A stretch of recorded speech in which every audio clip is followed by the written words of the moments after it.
Hey everyone, welcome back to this high-yield explainer. Look, if you're gearing up for the JRF NET exam, you already know the deal. Macroeconomic dynamics can absolutely make or break your final score. So today, we're going to completely master one of the most heavily weighted, absolute core concepts on the entire syllabus. We're talking about inflation. We're going to break down the theory, decode the exam tricks, and literally lock these principles into your memory so you can absolutely crush this topic on test day. Okay, let's dive into the syllabus. We're mapping out our journey from the basics straight through to the core concepts. We'll hit 1. What exactly is inflation? 2. Demand pull versus cost push. 3. Measuring and feeling inflation. 4. The Phillips Curve and Stagflation. 5. Controlling inflation. And finally, 6. JRF exam tricks and a quick test. Let's get started. Section 1. What exactly is inflation? Robbie's Maggie problem. Okay, let's drop the academic jargon for a second and just ground this in reality. Imagine our friend Ravi. Last year, Ravi goes to the local store and buys a packet of Maggie for 20 rupees. Fast forward to this year, he goes to the exact same store, grabs the exact same packet of Maggie, but now it's 30 rupees. So we've got to ask ourselves, did the Maggie mysteriously improve in quality? Like, did it suddenly get 50% tastier? No way. The product didn't get better. Instead, Robbie's money actually lost its purchasing power. It literally takes more currency to buy the exact same good. And you know, that is the foundational intuition behind rising prices. And that brings us to the formal definition. Inflation is a persistent rise in the general price level of an economy. Now, I want you to mentally highlight two absolute key exam words here: persistent and general price level. For the NET exam, remember this: one single product getting more expensive, that does not equal macroeconomic inflation. It has to be a sustained increase that affects the overall economy. Moving right along to Section 2, demand pull versus cost push, the two core triggers. So these are the two core engines that drive inflation, and knowing the difference is one of the highest weight topics you'll face. So the crucial point is figuring out where the pressure is actually coming from. First up, demand pull. This happens when we have excess demand. Basically, aggregate demand is strictly greater than aggregate supply. Imagine everyone suddenly has a bunch of extra money, right? So demand for clothes, phones, food just shoots up, but production, it just can't keep up. It is the classic definition of too much money chasing too few goods. Consumers just want too much. But then, on the flip side, we have cost push inflation. Now, this isn't about consumer demand at all. This is about producers paying too much. The actual cost of production goes up because of things like rising wages, maybe a massive oil shock, or crazy spikes in raw materials. Think about it. If petrol prices skyrocket, transport costs go up, which means production costs go up, and eventually, those costs get pushed right onto the consumer as a higher final price. Section 3. Measuring and feeling inflation, indexes and impacts. Now, it's one thing to know why prices are rising, but how do we actually track these changes at a national level? And honestly, more importantly, who gets hurt when inflation runs hot? Well, we track this using specific indexes. The two you absolutely must have memorized are the CPI and the WPI. The Consumer Price Index, or CPI, measures the prices directly faced by everyday consumers for a basket of goods. The Wholesale Price Index, or WPI, measures wholesale prices way earlier in the supply chain, right at the producer level. Now, here is a massive fact to lock in for the NET exam. India officially focuses on the CPI for its inflation targeting. Why? Because it most accurately reflects the real cost of living for everyday citizens. Do not mix those two up on the test. And this brilliantly illustrates what I like to call the JRF gold line. Inflation redistributes income and wealth. It literally punishes certain groups while actively rewarding others.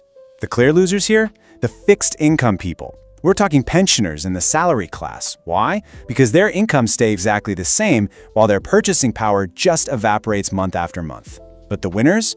The winners are the borrowers. No, really, think about it. They took out a loan with high-value money, but thanks to inflation, they get to repay that exact same numerical debt using money that now has a much lower real value.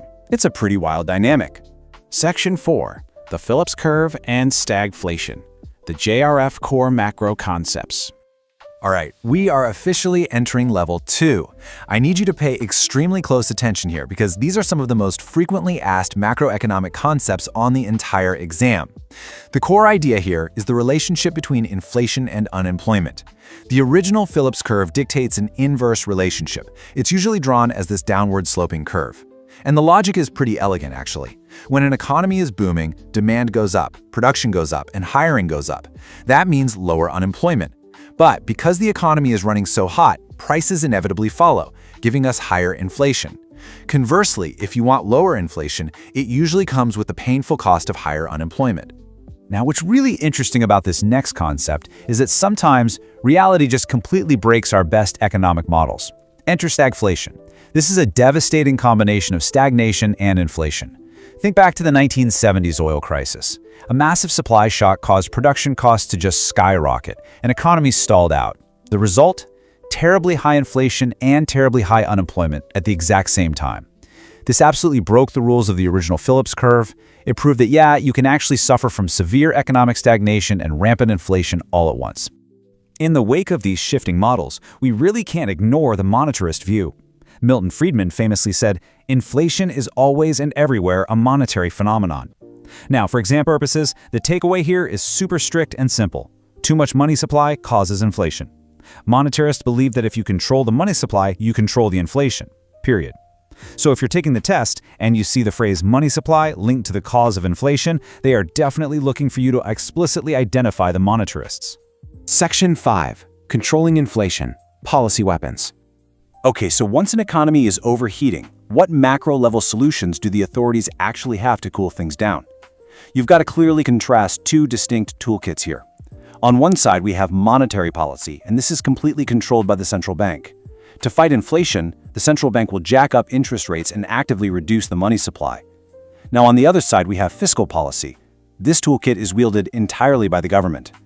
To cool the economy, the government will actually reduce its own spending and increase taxes, which pulls money right out of the public's hands. The big takeaway: keep the central bank's money supply tools completely separate in your mind from the government's tax and spend tools. Section 6. JRF exam tricks and test, active recall, and our final cheat sheet. All right, we have covered a massive amount of ground today. It's time to lock in your points with this rapid-fire cheat sheet for the exam. You need to memorize these direct keyword associations. Trick 1. If the question says demand excess, your answer is demand pull. Trick 2. If it says production cost increase, you immediately select cost push.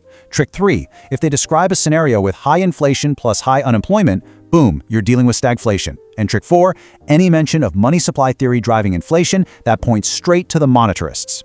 Let's put that active recall to the test right now. I want you to lock in your answer before I even say it.